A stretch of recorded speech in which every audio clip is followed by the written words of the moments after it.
Terus kedua hebatnya orang miskin itu kalau ngamal itu dramatis. Oh, itu. Betul itu. Jadi makanya kenapa Nabi suka orang miskin. Loh, saya pernah ditanya, saya ini punya teman yang kaya raya. Dia biasa ngamal 1 miliar, 2 miliar. Dia nggak terima sama fatwa saya, Gus kenapa Anda masih muji orang miskin? Ngamalnya tuh banyak saya sekali ngamal bisa 1 miliar, setengah miliar. Tapi kata saya, ngamal kamu itu tidak dramatis, nggak seru kata saya. Terus dia tanya, kok bisa Gus? Dia orang kaya, paling ngamal 1 miliar untuk bangun masjid, 1 miliar, setengah miliar bangun pondok, setengah miliar. Tapi kalau orang miskin, misalnya tukang beca, orang miskin kan pasti kawannya orang miskin. Kan nggak mungkin orang miskin utang Abu Rizal Bakri, utang Yusuf Kala, kan nggak mungkin. Kenal saja ndak. Orang miskin kan utangnya sesama orang miskin. Itu pasti itu kan hukum sosial itu. Nah ternyata itu apa? Hari itu anaknya ndak makan, hari itu istrinya mau kelahiran. Utang sesama miskin, diutangi 50.000. Tapi uang ini dramatis. Kalau hari itu nggak makan mati.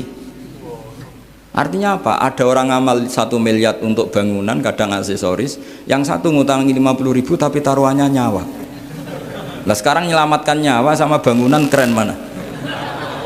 Maka berbahagialah orang miskin karena komunitas mereka ini utang piutang urusan apa? Nyawa. Jadi ini lebih dramatis, lebih dramatis, lebih keren. Bismillahirrahmanirrahim. Wa sholli wa sallim ala habibina nabiyina Muhammadin sallallahu alaihi wasallam wa ala alihi wasallam. Kajian siang ini halaman 291 tentang fi wujuhi mukhatabatihi. Jadi ikutnya an-naul khati wal khamsun. Jadi bab di sini menerangkan cara Allah memberi khitab atau membuat apa? Khitab. Khitab itu satu perintah dari Allah kepada kita. Itu ada sekian cara yang dilakukan Allah. Disebut fi wujuhi mukhatabatihi ta'ala. Jadi misalnya gini. Yang menerima wahyu itu kan mau tidak mau Nabi Muhammad SAW. Tapi problemnya yang punya kasus itu umatnya. Tapi Allah kan nggak mungkin ngendikan langsung sama umatnya. Mau tidak mau harus lewat Kanjeng Nabi. Misalnya perceraian itu terjadi pada Nabi apa pada umatnya? Pada umatnya. Tapi yang menerima wahyu itu Nabi apa umatnya? Nabi. Maka nanti aturan khitabnya begini. Pertama ya ayyuhan nabiyyu, wahai Nabi. Tapi terusannya unik. Idza talaqtumun nisa, jika kalian menceraikan istri kamu. Karena mau tidak mau yang dikhitabi itu Nabi karena yang terima wahyu. Tapi yang mengalami kasusnya kasus itu umat. Utang yang gitu, Nabi itu tukang utang apa tidak? Kan tidak. Tapi umatnya sering utang. Kadang sampai mati ya ninggal utang kan. Mau tidak mau harus dijelaskan. Yaitu idza tadayatum bidainin ila ajalim musamman faktubu. Sehingga dalam teori ulumul Quran disebut khitabun lin nabiyyi khitabun li ummati. Menghitopi Nabi dalam hal-hal yang sifatnya kasuistik itu sebetulnya hakikatnya khitab kepada umatnya. Tapi mau tidak mau komunikasinya Allah tentu kepada nabinya. Tapi yang punya kasus itu umatnya, kayak kasus tolak, kasus utang piutang. Sehingga ini perlu diketahui supaya orang itu nggak ngira bahwa itu tentang Nabi. Misalnya idza talaqtumun nisaa fatallikuhunna li'iddatihinna wa ahsul iddah. Itu bukan Nabi mengalami tolak tapi siapa? Umatnya. Begitu juga utang piutang dan seterusnya. Sehingga ada aturan di khitab itu ada 3. Khitabun lin nabi wal murad ya an nabi. Allah ngendikan kepada nabi, yang dimaksud ya memang nabi. 2, Allah ngendikan kepada nabi tapi yang dimaksud umatnya. 3, Allah ngendikan kepada nabi yang dimaksud juga nabi plus umatnya. Berarti ada 3 bagian. Dan semuanya itu oleh ulama harus dipelajari. Karena kalau nggak dipelajari, nanti itu ada beberapa hal yang paradok. Paradok itu tadodi. Misalnya begini, saya beri contoh ya tadi. Nabi itu berkali-kali ngendikan abghadul halal ilallah at-tolak. Sesuatu halal yang paling dibenci Allah itu tolak, cerai. Oke. Tapi ada masalah pada umatnya, yaitu umatnya itu nikah itu bisa iya bisa tidak, karena ya perilakunya umat itu kan nggak jelas. Kalau dalam guyonan kiai ya kadang umat Islam, kadang Islam yang kumat. Jadi potensinya ya dua itu, kadang umat Islam, kadang Islam yang kumat. Jadi ya potensinya itu. Sehingga dalam tradisi ulama kalau akad nikah itu fair secara ilmu. Ya saya ulang lagi, nikah dalam tradisi ulama itu unik. Sebetulnya itu nggak simpatik, tapi harus kita dengar. Sangat-sangat nggak simpatik. Kalau kamu dinikahkan kiai itu biasanya gimana? Uzawi juga alama amarakawahu bihi min imsakim bima'ruf au tasrihim. Itu kalau diterjemah itu maknanya itu kacau.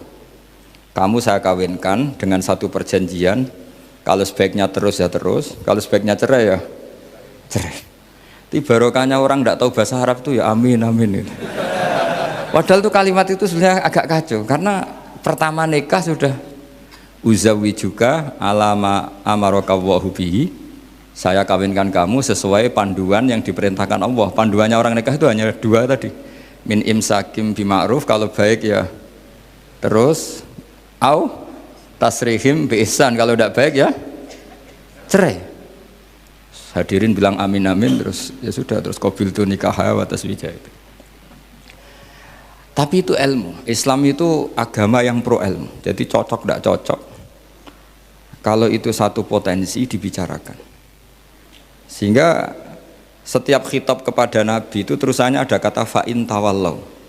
Muhammad, kamu harus nerangkan Islam itu begini-begini. Tapi kalau mereka menolak ajaran kamu, jadi potensi nerima ya dibicarakan, potensi menolak ya dibicarakan. Nah, makanya ini saya beri supaya barokah ya, dapat barokahnya ulama dulu saya baca. Faidatun qala Ibnul Qayyim. Ibnul Qayyim itu muridnya Ibnu Taimiyah. Ta'ammal khitabal Qur'an tajid malikan lahu al-mulku kulluh wa lahu alhamdu kulluh. Azimmatul umuri kulliha biyadi wa masdaruha minhu wa mawriduha ilaihi. Mustawiyan alal arsy la takhfa alaihi khafiyah. Min aqtari mamlakatihi aliman bima fi nufusi abidihi muttali'an ala asrarihim wa ala niyatihim munfaridun bitadbiril malakah yasma'u wa yara wa yu'ti wa yamna wa yuthibu wa yu'aqib wa yukrim. Jadi begini maksudnya, khitab itu otoritas dari minal a'la ilal adna, dari yang lebih kuat ke yang lebih bawah, itu namanya khitab. Kemudian harusnya kita semua sebagai manusia itu sebenarnya orang yang tidak sah memberi khitab, memberi perintah. Karena kita sendiri tidak berstatus khalik, pencipta. Jadi misalnya gini, saya janji sama sampean besok datang ke saya, kamu tak kasih uang. Besok saja saya tidak mesti hidup. Jadi janji itu sudah salah, besok saja saya tidak mesti hidup. Kalaupun hidup saja uang saya terbakar atau dicuri orang. Maka di sini dibutuhkan otoritasi khitab, harus diberikan zat yang punya otoritas penuh, yaitu zat yang nggak akan mati, yang nggak akan lumpuh, yang nggak akan mengalami satu gangguan sosial. Sebab itu dalam pandangan ulama tafsir itu punya akibat, saya ulang lagi, punya akibat bahwa hanya Allah yang berhak memberi khitab. Sehingga saking kerennya Allah itu bisa khitabun lil ma'dum. Ini di sini nanti ada contohnya. Sesuatu yang enggak ada kemudian Allah bilang kun menjadi ada. Sehingga Allah itu enggak bisa dibantah, enggak bisa ditentang, karena bisa apa saja. Karena asbabul qudrah adalah al-khalqu. Kalau dalam ilmu tafsir, kalau sampean dalam ilmu manusia kan gini, sebabnya melihat itu mata. Kalau dalam ilmu tafsir enggak, yang bisa menjadikan Anda melihat itu menciptakan. Saya ulang lagi ya, jadi kalau dalam ilmu tafsir asbabur ru'yah itu al-khalqu, bukan al-basar. Kalau kamu melihat karena mata, berarti setelah jauh tidak bisa melihat, atau setelah tertutupi tidak bisa melihat. Tapi kalau kamu mengetahuinya karena menciptakan, maka kapan saja bisa melihat. Misalnya gini, saya punya emas 1 gram, kecil sekali 1 gram, saya tanam di dalam Monas, kedalamannya 1 meter. Mbok saya sudah di Jogja, saya tetap tahu bahwa di Monas kedalaman 1 meter ada emas 1 gram. Kenapa? Karena saya yang menciptakan, yang mengatur itu semua. Sehingga setelah saya di Jogja, setelah saya di mana-mana tahu bahwa di Monas itu ada emas 1 gram dalam kedalaman 1 meter. Sehingga Allah ketika mengatakan saya ini zat yang super tahu, itu kata Allah gimana? Ala ya'lamu man khalaqo. Ala ya'lamu ana ta ora ngerti sapa man wong zat khalaqo kang gawe sapa man. Masa orang yang menciptakan kemudian tidak tahu? Jadi awal tahu itu karena menciptakan. Tapi kita ini sudah lama jadi bodoh karena kita tahunya pakai mata. Sehingga kita mengatakan bagaimana orang buta bisa tahu wong dia buta. Kalau dia yang menciptakan tetap tahu.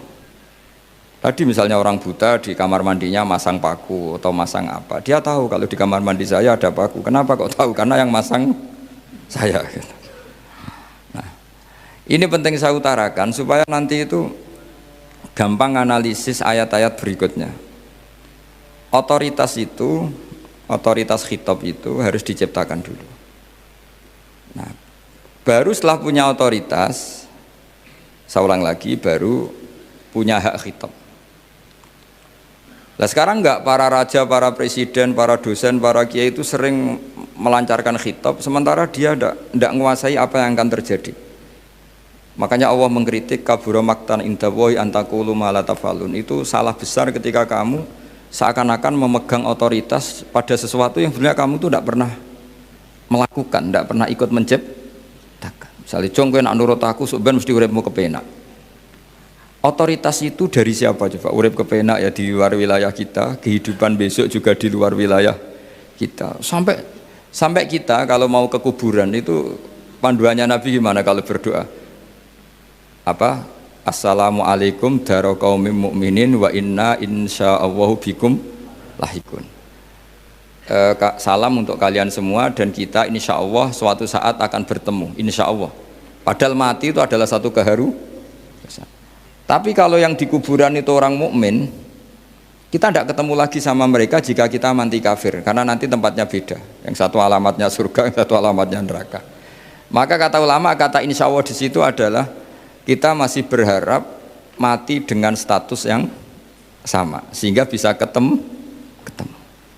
Jadi itu artinya gini, di selain Allah itu bilang janji, bilang khitab itu enggak sah. Dulu kan Nabi Muhammad SAW itu saking yakinnya setiap problem itu ada malaikat Jibril datang, saking yakinnya. Suatu saat ada orang Yahudi tanya, Muhammad kalau kamu Nabi betul, beritahu kami tentang Dzulqarnain, beritahu kami tentang Ruh, beritahu kami tentang Luqman Al-Hakim. Nabi karena reputasi hariannya dipandu Jibril bilang, ya sudah besok datang lagi ke sini tak jawab. Ternyata Jibril nggak datang, padahal semua ditunggu lama nggak datang sampai ratusan. Padahal yang tanya orang Yahudi yang sukanya bully Nabi, lama nggak datang. Lama-lama protes, Jibril ini gimana, saya dalam keadaan tertekan malah tidak datang. Datang Jibril dengan tanda kutip nyalahkan. Yaitu ada ayat wala taqulanna li syai'in inni fa'ilun dzalika ghadan illa ayyasha. Jangan katakan besok bisa melakukan sesuatu tanpa mensandarkan itu semua kepada kekuasaannya Allah Subhanahu wa taala. Akhirnya semenjak itu Nabi mensyariatkan kalau kamu janji harus mengatakan insyaallah.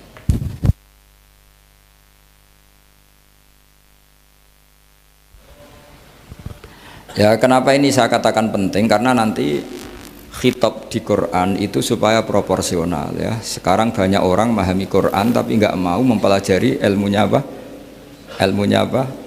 Quran. Termasuk ilmunya Quran tadi ya, ada 3 ingat ya. Khitabun lin nabi itu bisa saja khitabun li ummati. Yaitu dalam kasus-kasus yang Nabi tidak ngalami kasus itu tapi yang ngalami umatnya. Nah, kenapa khitabnya tetap kepada Nabi? Karena yang bisa komunikasi dengan Allah itu hanya Nabi. Makanya bisa dilihat di ya Yuhan Nabiyyu itu mufrad mudzakkar. Nabi Muhammad itu satu orang yang berstatus lelaki. Kemudian idza talaqtum itu kalian semua. Harusnya kan kamu, karena dari satu orang ke satu orang. Tapi ini enggak. wahai Nabi, jika kalian umatmu gitu. Jadi karena yang alami tolak itu umatnya. Terus kedua, khitabun lin Nabi, dan yang dimaksud itu memang Nabi, kayak sholat tahajud. Sholat tahajud itu sholat yang memang untuk Nabi. Karena tahajud yang menjadikan punya hak syafaat itu hanya Nabi. Sehingga ngendikane ulama, Nabi itu wajib tahajud, tapi kalau umatnya hanya sunat tahajud. Jadi Nabi itu termasuk ya kelebihannya sekaligus bebannya wajib apa? Tahajud. Tapi bagi umatnya sunat. Kenapa? Karena Nabi ingin sekali punya hak syafaat. Kemudian sama Allah diberi instruksi, diberi syarat, wa minal laili fatahajjat bihi nafilatal lak asa ayyab'atsaka rabbuka maqama mahmuda. Muhammad, kalau malam kamu harus tahajud supaya kamu nanti diberi hak syafaat. Itu kalau umatnya tahajud nggak boleh sampai diteruskan ayat-ayat sa'ayab asuka, karena kamu tidak punya hak syafaat. Disyafaati saja tidak mesti. Tapi Nabi harus tahajud supaya punya hak apa? Dan perlu dicatat, syafaat itu hadisnya sahih semua, di Bukhari ada, di Muslim ada. Cuma orang berlebihan cara menolak syafaat atau mengimani syafaat. Ada yang berlebihan ngimani sampai tidak pernah ngamal baik, mentang-mentang nanti dapat syafaatnya Kanjeng Nabi. Ada yang nggak percaya syafaat, itu ya kebablasan juga, padahal itu ada di hadis sahih semua cerita syafaat. Itu khitabun Nabi, dan yang dimaksud memang Nabi. Sehingga umatnya tidak wajib tahajud, tapi Nabi wajib tahajud. Terus ketiga, khitabun lin Nabi sekaligus khitabun li ummati. Itu yang dimaksud di hadis Arba'in Nawawiyah, wa inna wa ta'ala amarul mursalin bima amarul bil mu'minin, atau dibalik amarul mu'minin bima amarul bil mursalin, dibolak-balik sama. Yaitu para nabi ya dikhitabi memakan sesuatu yang thayyibat.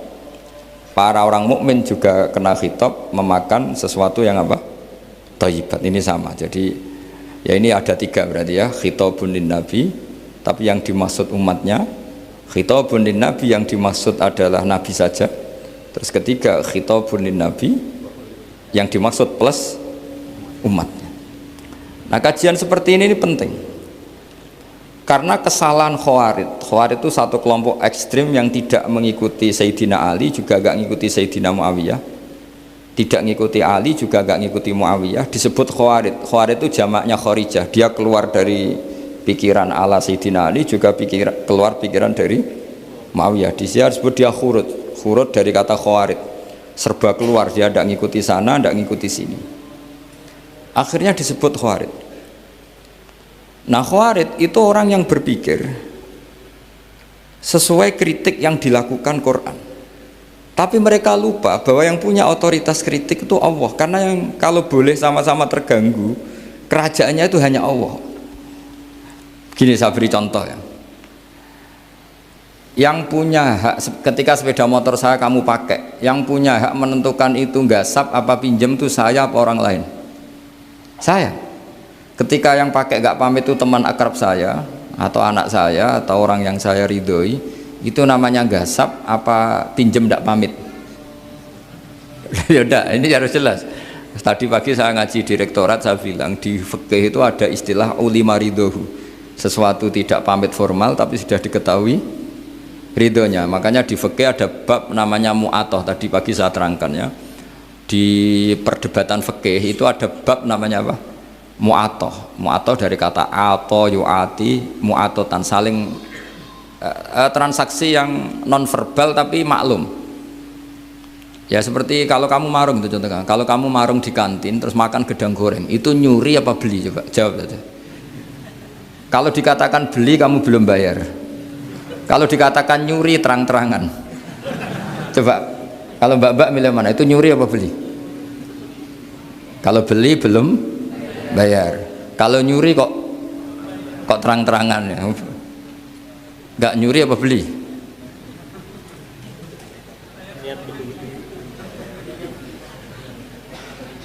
Jadi ada gedang goreng di warung, kamu datang langsung makan, ada kerupuk dimakan, ada telur asin dimakan, itu nyuri apa beli? Nah, itu kalau orang fikih dibabkan. Dibabkan kitabul bai'il mu'atoh, akad beli lewat jalur mu'atoh. Menurut Imam Abu Hanifah seperti itu dikatakan ba'.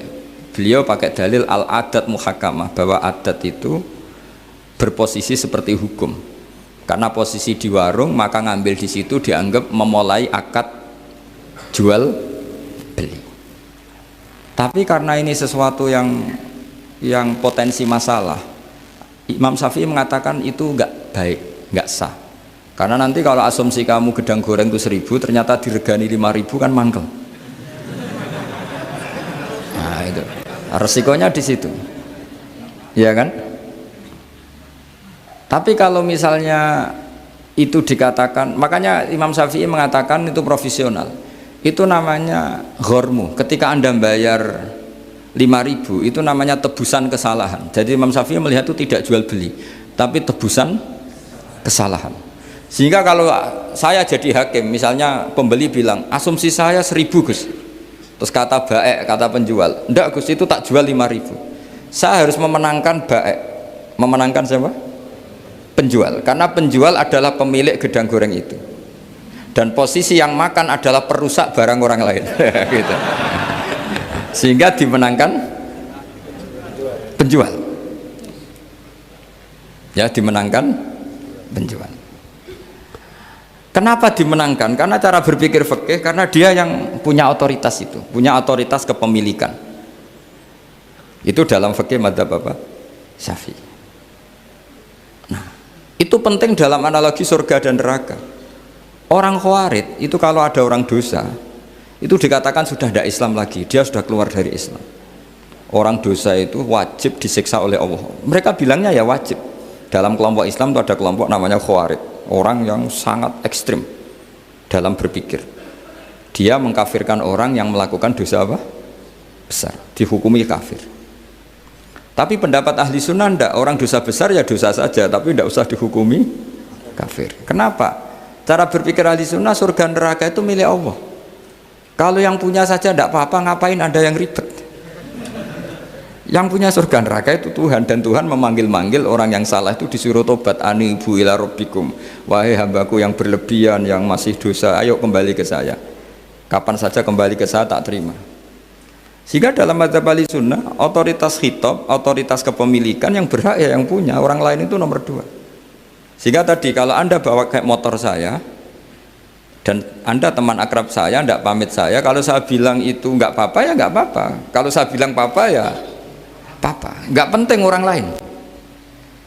Sehingga ini wilayah yang agak sensitif, tapi ini ilmu, mau tidak mau kita harus dengar. Sehingga di fikih ada bab ulima ridhohu. Misalnya ada orang makan gedang goreng di warung terus ditangkap Pak polisi, wah ini pencurian, mesti bakulnya nggak terima. Enggak pencurian, memang tak jual. Nah, yang kasus begini, ini yang kasus, ini mungkin kasusnya anak-anak yang masih kos atau masih mahasiswa. Warung kantin dijaga ibu-ibu, ada anak makan lahap, dikira belinya cash, setelah dimakan ternyata akadnya utang. Nah, itu pertanyaannya itu halal apa enggak? Karena asumsi baiknya monggo-monggo, karena apa, sudah mengkhayal nanti ada sekian uang cash didapatkan, ternyata nyatet atau hutang. Nah kalau ngomong di depan, Bu saya mau makan di sini hutang, kira-kira enggak boleh. Wah itu ada sekian PR, makanya saya sering muji orang-orang yang enggak alim. Enak-enak orang tuh orang enggak alim karena enggak kesulitan seperti ini. Kita sebagai peneliti fikih itu sering kesulitan. Nah sama Anda misalnya naik Grab atau naik taksi atau apa, ketika Anda naik itu posisinya gasap apa pinjem, dikatakan akad sewa belum bayar, dikatakan pinjem nanti harus bayar. Jadi ada sekian masail fikih yang jadi perdebatan. Nah, apapun itu nanti kata finalnya itu dia yang punya, yaitu supir taksinya atau baeknya, penjaga warung tadi. Sehingga hukum itu bagi orang lain sudah tidak sah kecuali bagi yang punya. Nah di sini ini kelihatan benarnya madzhab ahli sunnah wal jamaah. Ahli sunnah mengatakan apapun salahnya seseorang setelah dia beragama Islam itu wilayahnya Allah. Kita tidak bisa berbuat apa-apa. Makanya ada ayat laisalaka minal amri syai'un aw yatuba alaihim aw yu'adzibah. Muhammad, meskipun kamu kekasih saya, kamu tidak punya otoritas menentukan si A dimaafkan, si A disiksa. Otoritas itu hanya bagi saya, kata Allah. Sehingga banyak orang yang Nabi kurang srek karena membunuh pamannya Hamzah malah dikasih tobat sama Allah, namanya Wahsy. Wahsy itu orang yang Nabi gak suka karena pernah membunuh Sayyid Hamzah di perang Uhud, tapi sama Allah marah dikasih tobat. Sa'labah yang sering ibadah di masjid, sering iktikaf, saking seringnya ibadah itu sampai digelari hamamatul masjid, merpatinya masjid. Tapi na'udzubillah beliau malah berakhir dengan su'ul khatimah. Kita tidak pernah tahu. Kenapa begitu? Karena begini, wilayah yang absolut itu hanya milik Allah Subhanahu wa Ta'ala. Sehingga Nabi kalau ketemu Wahsy ya bilang, iman kamu sudah saya terima, Islam kamu sudah saya terima, tapi saya ini manusia, tolong sembunyikan wajahmu dari saya, karena kalau saya ingat kamu itu mangkel, karena ingat kamu pernah membunuh Hamzah. Tapi saya sebagai Nabi harus nerima iman kamu, karena Nabi itu gak boleh dendam. Tapi kalau mangkal-mangkal sedikit kayaknya agak boleh mungkin ya, mungkin itu ya. Tapi profesional, Nabi sebagai manusia nggak berkenan melihat Wahsy, tapi sebagai Nabi legowo terhadap imannya Wahsy. Tapi Allah sendiri yang ngendikan laisa laka minal amri syai'un aw yatuba. Coba orang munafik, kayak apa salahnya orang munafik? Tapi ketika Allah ngendikan tentang orang munafik gimana? Wa yu'adzibal munafiqina in sa'a aw yatuba. Allah bisa saja menyiksa orang munafik insya'a kalau berkehendak au ya tuba, atau Allah mengasih tobat. Nah, karena pendapat ahli sunnah itu lebih valid sesuai ayat-ayat Quran, maka yang diikuti mayoritas di dunia adalah mazhab ahli sunnah wal jamaah. Dan itu dimulai cara berpikir yang sederhana, yang berhak menentukan khitab ya yang punya, titik itu saja. Yang berhak menentukan khitab ya yang, lah tentu yang punya alam raya ini hanya Allah Subhanahu wa ta'ala. Makanya Allah mensifati dirinya Malik Yaumiddin. Kita tidak bisa. Makanya bahaya ya, pikiran-pikiran kayak Khawarij itu bahaya. Sampai nggak usah tanya saya. Lalu Khawarij kalau di era modern siapa Gus? Anda provokator kalau tanya gitu. Ya itu tidak boleh provokator. Pokoknya pikiran itu salah karena membatasi otoritas Allah Subhanahu wa ta'ala. Allah itu paling tersinggung kalau sifatnya dicatut. Di Sahih Muslim itu ada riwayat, di hadis Muslim termasuk hadis Sahih itu Bukhari dan Muslim, itu ada seorang soleh sujud, pas sujud dia diinjek orang preman, kira-kira seperti itu kalau sama diinjek. Terus si yang sujud tadi bilang gini, wallahi, ada kata wallahi la yaghfiru wallahu laka, demi Allah, Allah tidak akan maafkan kamu. Saat itu juga Allah ngasih wahyu kepada Nabi di zaman itu, bilang ke yang sujud, pahala sujud tak cabut, dia tidak punya pahala, dan yang menginjek dosanya tak ampuni. Terus Nabinya tanya, kenapa ya Allah? Saya tersinggung, kata Allah, hanya disestatuskan nggak bisa memaafkan. Padahal wa anal ghafir wa anal akhid bidzunub, saya adalah zat yang bisa maafkan, bisa nyiksa. Kenapa status saya tinggal satu?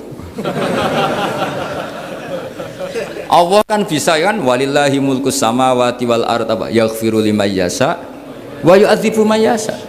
Tapi si yang sujud tadi menstatuskan Allah hanya satu, yaitu yu'adzib, menyik. Itu kata Allah, kok enak, saya ini Tuhan, bisa menyiksa, bisa mengampuni, kenapa status saya jadi satu? Kamu kan mesti gak terima. Status kamu dihilangkan satu, terima enggak? Gak terima. Sebagai suami kamu tetap punya dua status, bisa meneruskan nikah, bisa menceraikan.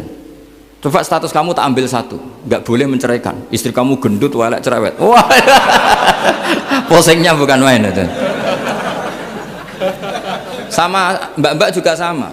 Sebagai istri harus nurut sama suami gini-gini, tapi juga punya hak rafa, hak mengajukan gugatan cerai jika suaminya tidak jelas. Mau nggak dicabut status hak rafa?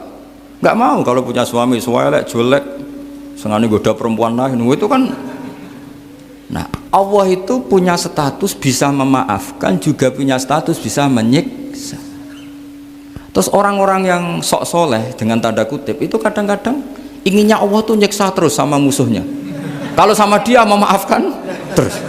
Terus corong Jawa kan, aku mbahmu tapi kan gitu kira-kira itu. Kok enak gitu. Nah, jadi ya sudah seperti itu.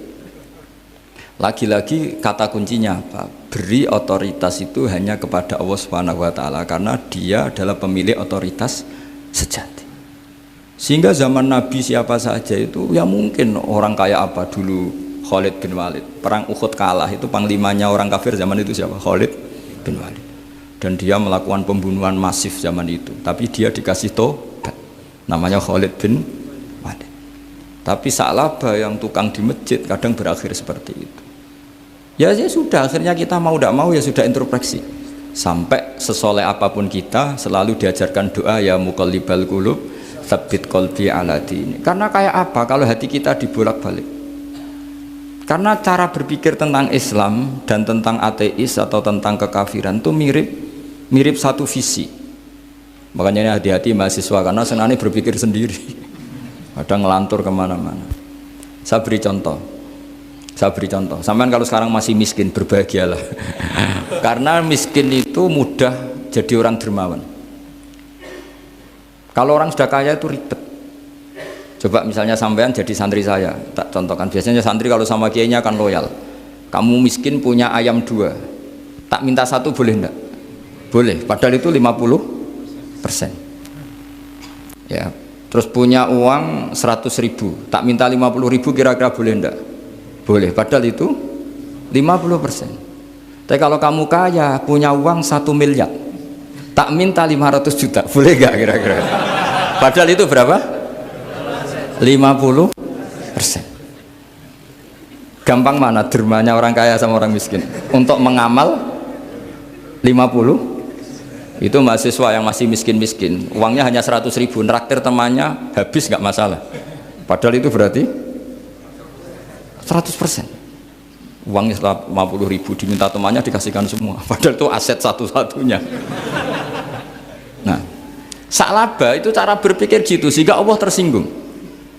Saya beri contoh ya, Sa'labah itu singkat cerita kan kalau habis jamaah salam langsung lari pulang. Terus ditanya sama Nabi, kenapa kamu kesusu pulang gitu? Istri saya di rumah masih belum pakai baju karena gantian sama saya. Saking miskinnya tuh baju itu gantian. Sama nggak usah bayangkan lalu di rumah telanjang kayak apa, berarti kamu porno.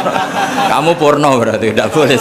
Pokoknya ceritanya seperti itu, tidak usah lari, gantian pakai itu. Singkat cerita, ya Rasulullah, bu saya ini didoakan kaya. Sampai 3 kali Nabi bilang bisa saja miskin itu lebih baik bagi kamu. Lama-lama sampai memaksa Nabi, akhirnya Nabi berdoa. Terus beliau kaya. Dan Sa'labah agak salah, dia nggak minta paket kaya barokah, tapi mintanya kaya saja, diturutin kaya. Pertama punya kambing di pegunungan ya, kalau di Arab itu kan kambing diletakkan di Jabalen, Mabenal Jabalen, di antara 2 lembah itu 40 sampai 80 sampai 4.000. Singkat cerita ketika 40 Nabi sudah memerintahkan sahabat diminta zakat. Berarti kalau 40 itu 1, kalau 80 kira-kira 2. Ya sudah gitu. Sebetulnya ketika 40 kalong 1 terkurangi 1 zakat itu kan ringan karena masih 39. Ya kayak tadi kamu punya uang 1 juta, jangan 1 juta, 500.000 sudah agak berat kamu. Tidak, gini saja, tak beri contoh betapa mudahnya dermawan bagi orang miskin. 1 juta itu kan zakatnya berapa? 25.000 ya. Rubul usyur kalau dalam bahasa Arab itu berapa? Kalau bahasa kampus kan berapa? 2%, 2,5 ya, 2,5. Itu bahasa keliru sebetulnya. Sama ikut saya saja. Saya itu berkali-kali saya pernah garap matematika, cepet-cepetan mbak pakar matematika itu mesti cepet saya. Karena saya ini agak bedui. Orang bedui itu cara berpikir itu lebih gampang. Jadi kalau orang Arab, tak ajarin matematika Arab ya. Itu nggak ada porogapit. Jadi begini cara berpikir orang Arab itu berpikir bertahap. Ya kalau 2,5 itu kalau orang Arab bilang rubul usyur apa? Rubul usyur, 1/4 dari 10. Jadi kalau orang Arab berpikir bertahap. Jadi misalnya 1 juta, 1/10-nya berapa? 100.000. Terus 1/4-nya berapa?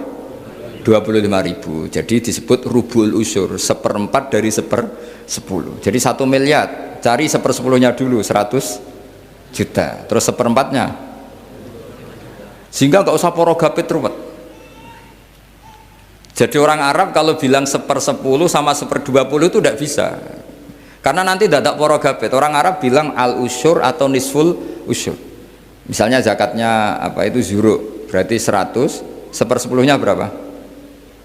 10. Terus orang Arab kalau misalnya pertanian kamu biayai zakatnya 1/20, orang Arab bilang bukan 1/20, nisful usur. Berarti berapa? 100 usurnya 10, separuhnya 1/10, berarti 5. Lah 5 ini bahasa kamu apa? 1/20. Ya, bahasa orang kampus 5 kan 1/20, kalau 10 1/10. Kalau orang Arab bilang apa? Usur atau nisful, kan gampang gitu ya. Saya ulang lagi ya, berarti kalau 1/10-nya 1 juta, usurnya berapa? 100. Nisful usur 50 ya. Gampang mana matematika Arab sama matematikanya sama? Daripada sama gak porogaf itu pusing saya lihat itu. Ya sudah gitu aja, pokoknya diusurkan semua. Orang Arab kalau bilang tuh diusurkan semua, berarti 1 juta.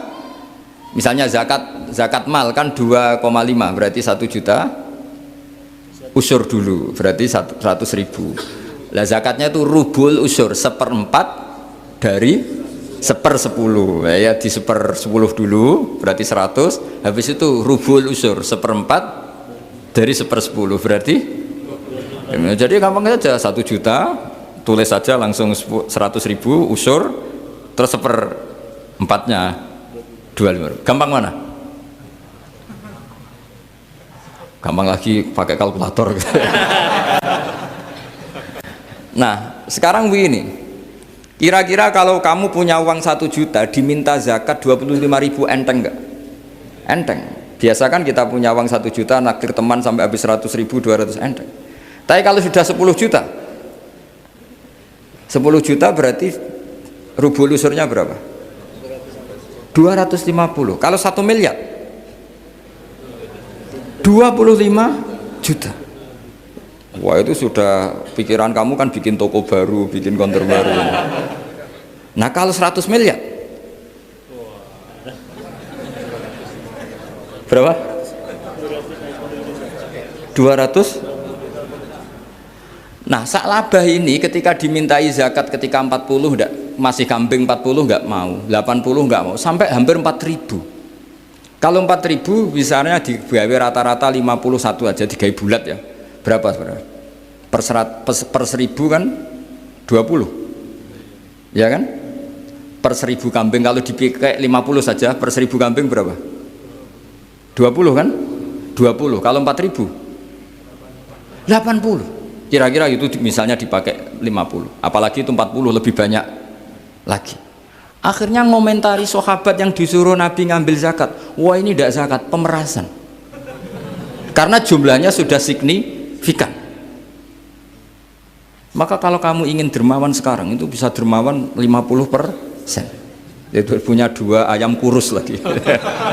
Diminta masjid untuk syukuran, bawa aja. Punya kambing kurus 2, nah, kamu hanya itu, ada panitia masjid minta sumbangan, kasih aja 1, sudah ngamal 50%.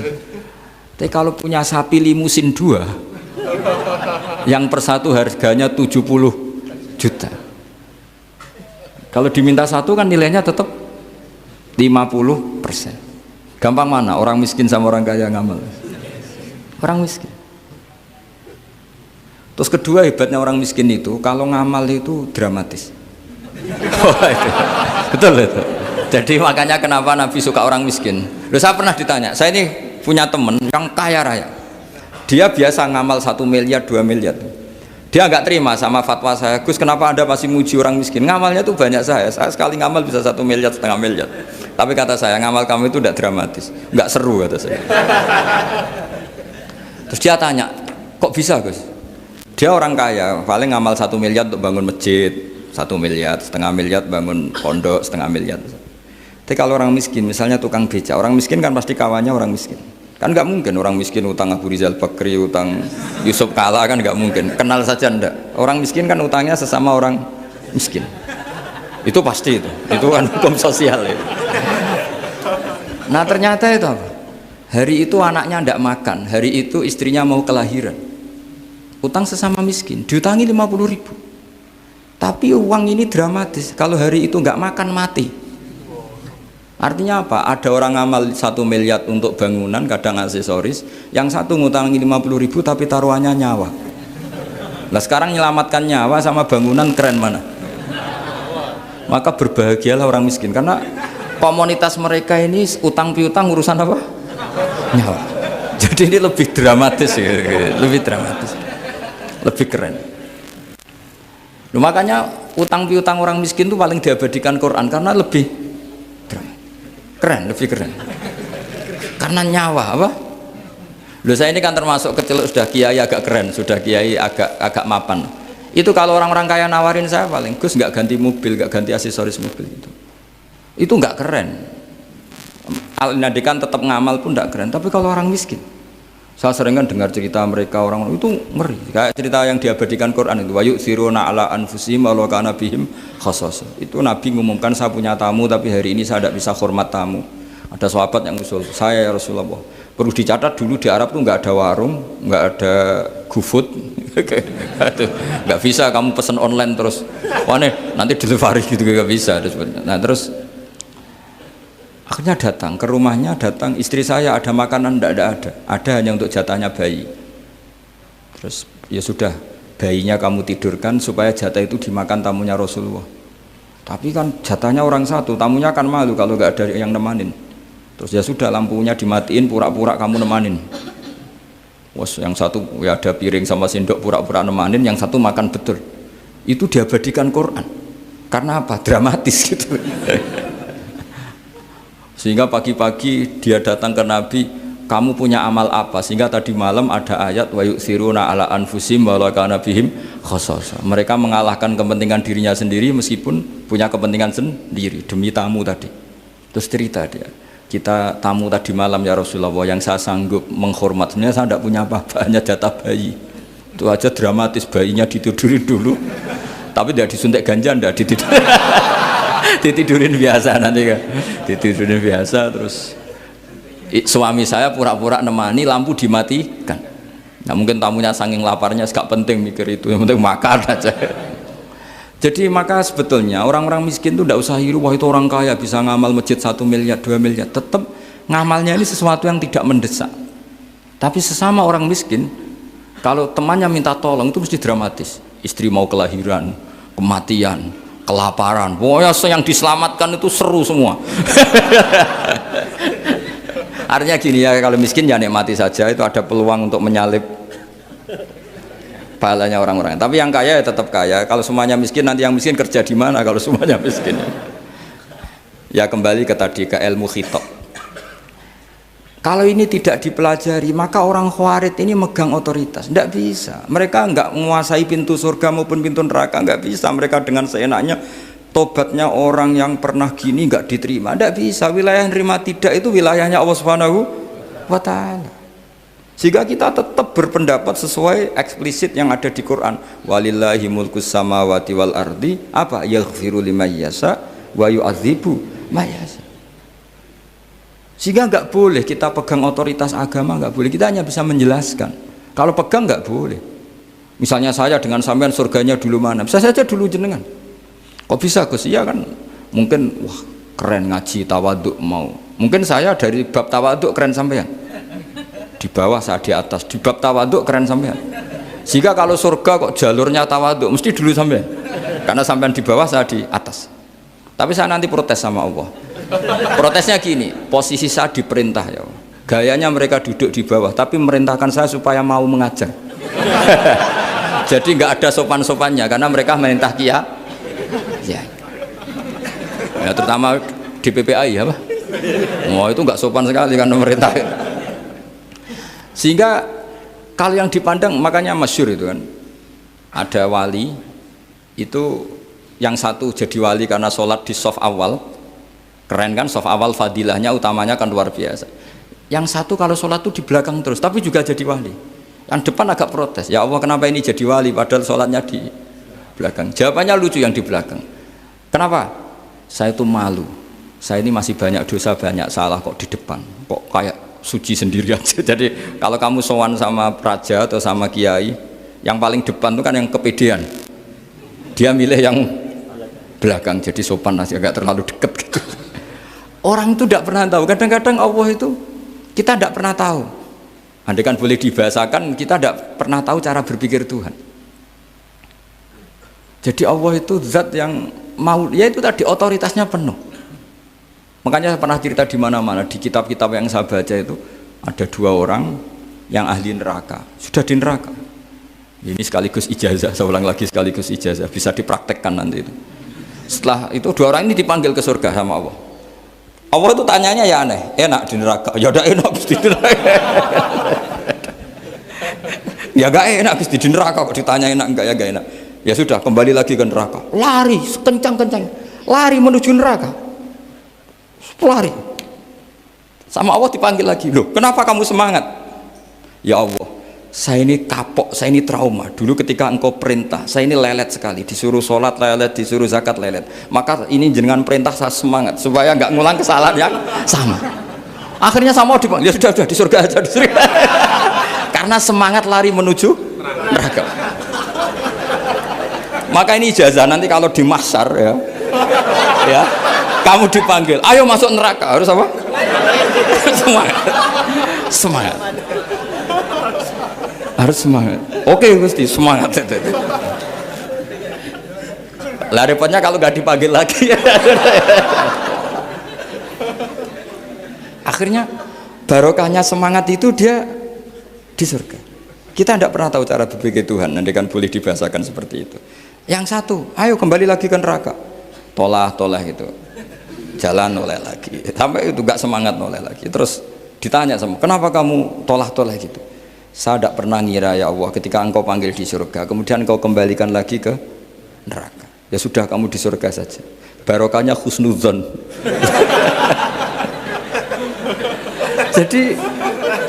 Jadi Tuhan itu unik. Makanya dalam tradisi ulama itu ad-dinu ar-riwayah, agama itu riwayat.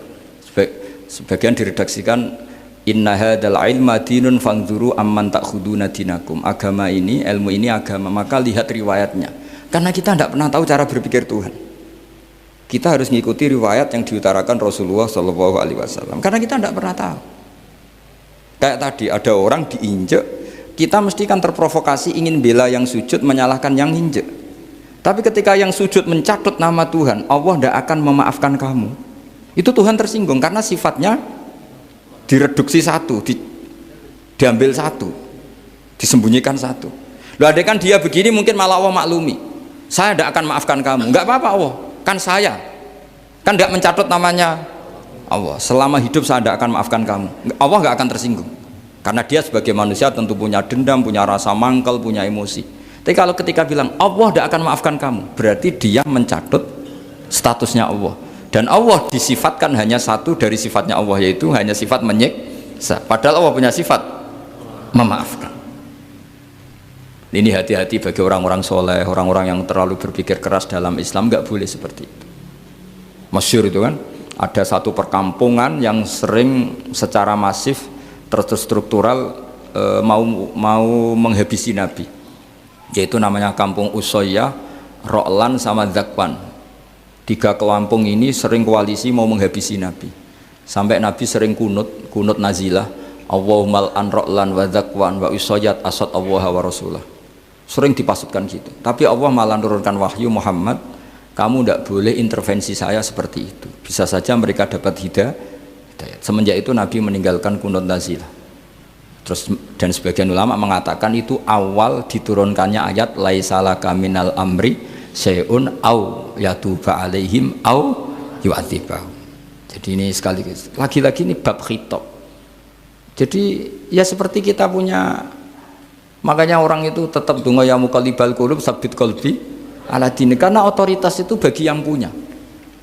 Maka kata malik, kata pemilik itu kunci dalam ilmu tauhid atau ilmu tafsir atau ilmu apa saja. Misalnya gini, saya punya rumah.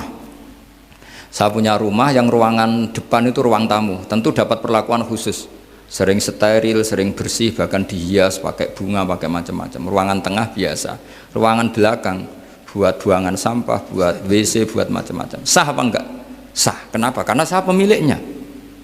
Apa? Karena saya Tapi kira-kira yang sedang di ruang tamu, tanah yang sedang di ruang tamu yang dimanjakan juga nggak boleh kumo luhur. Bisa saja suatu saat saya rubah pikiran, rumah saya tak balik dari menghadap utara ke selatan. Yang dulu WC jadi ruang tamu, yang ruang tamu jadi WC. Langsung perlakuannya rubah 180 apa derajat, 360 derajat. Lah itu yang di sini nih, kenapa orang soleh pun tetap takut sama Allah, karena Allah itu yaf'alu ma yasha, bisa melakukan apa saja. Sehingga tradisinya ulama ketika zaman ini sudah rusak seperti ini, ulama-ulama tidak ada yang khawatir, karena Allah mensifati dirinya Al-Hadi sebagai zat penunjuk. Coba kita sudah tidak ditungguin nabi, nggak ditungguin wali, nggak ditungguin orang-orang soleh dulu, tapi agama itu ya jalan sampai sekarang. Ada orang ngaji, ada orang sholat, ada orang zakat. Andaikan agama itu diserahkan manusia, sudah kita tidak bisa mempertahankan agama ini di zaman seperti ini.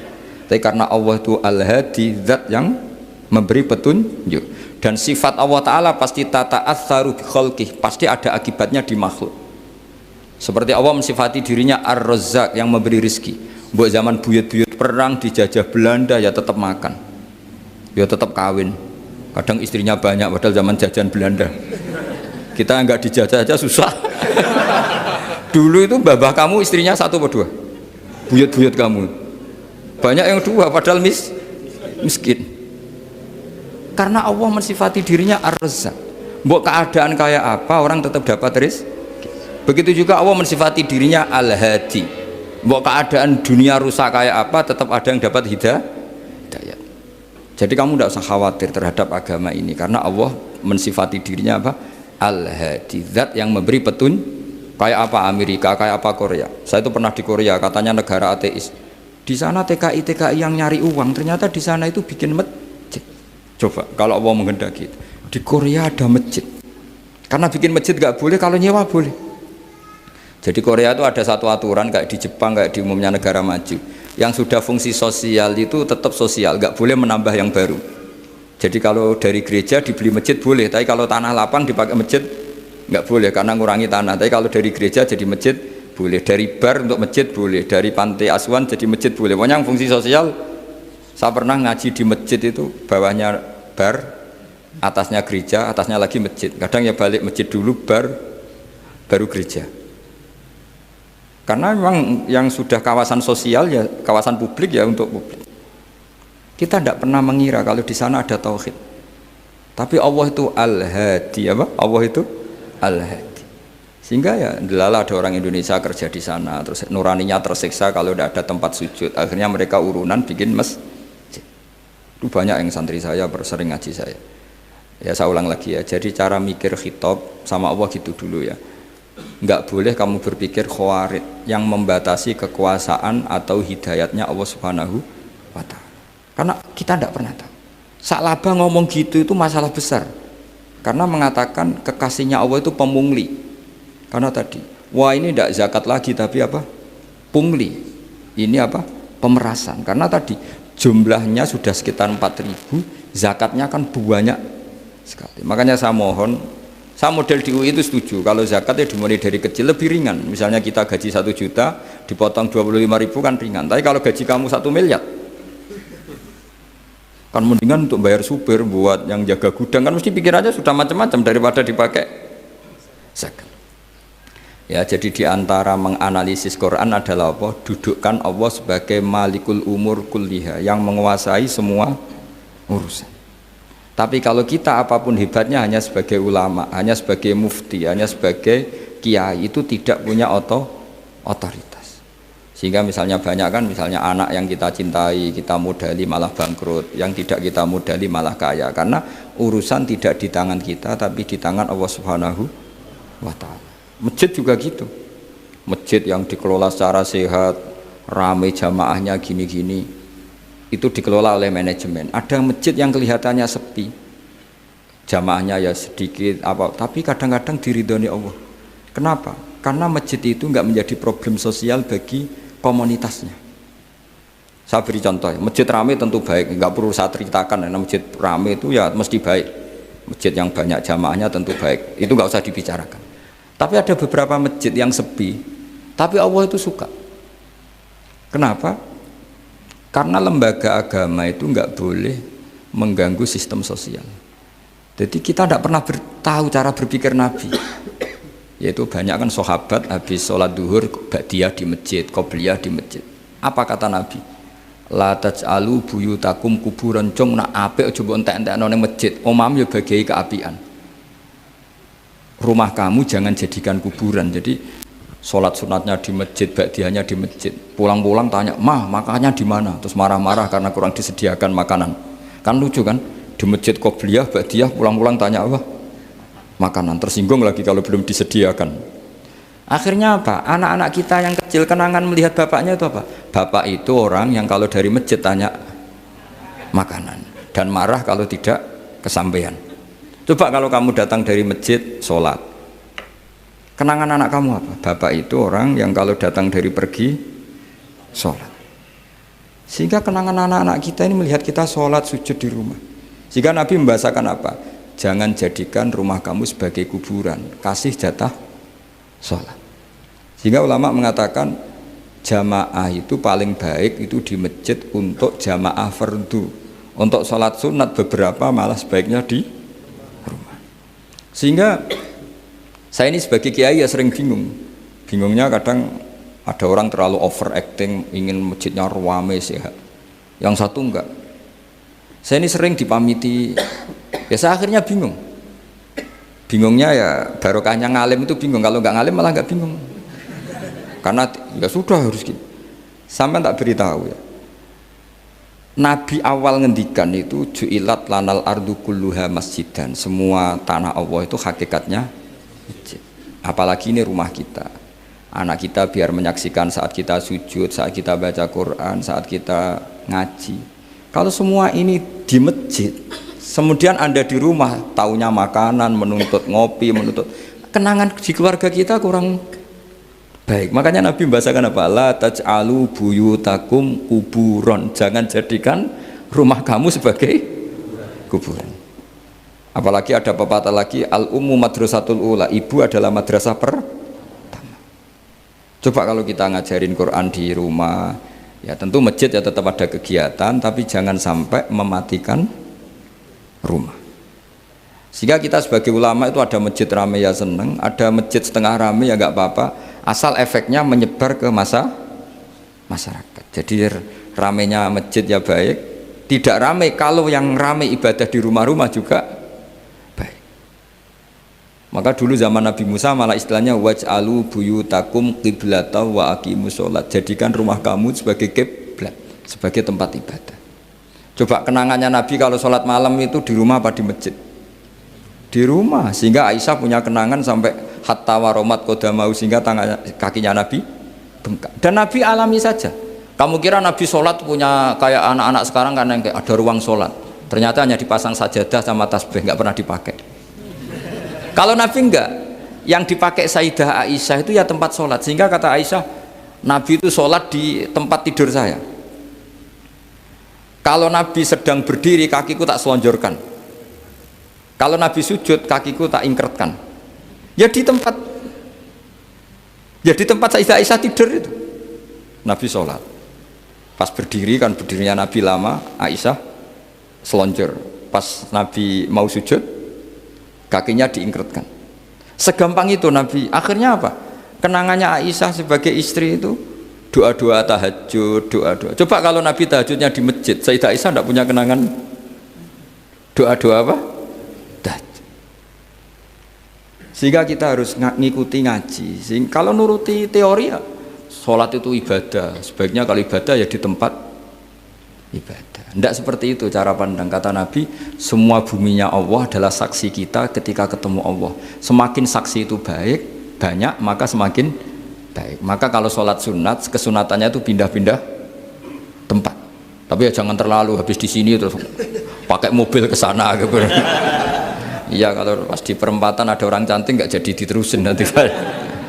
Tapi ini sama saya cerita ya. Jadi di antara mengkaji Quran itu mengkaji cara Allah membuat khitab. Dan yang kunci semua adalah Allah adalah zat sing otoritatif, malikul umurikul dia, pengendali dari semua. Maka kalau nyifati Allah ya tetap yaghfiru liman yasha wa yu'adzibu mayasa. Jangan pernah mengambil otoritasnya Allah Subhanahu wa taala. Sekian, assalamualaikum warahmatullahi wabarakatuh.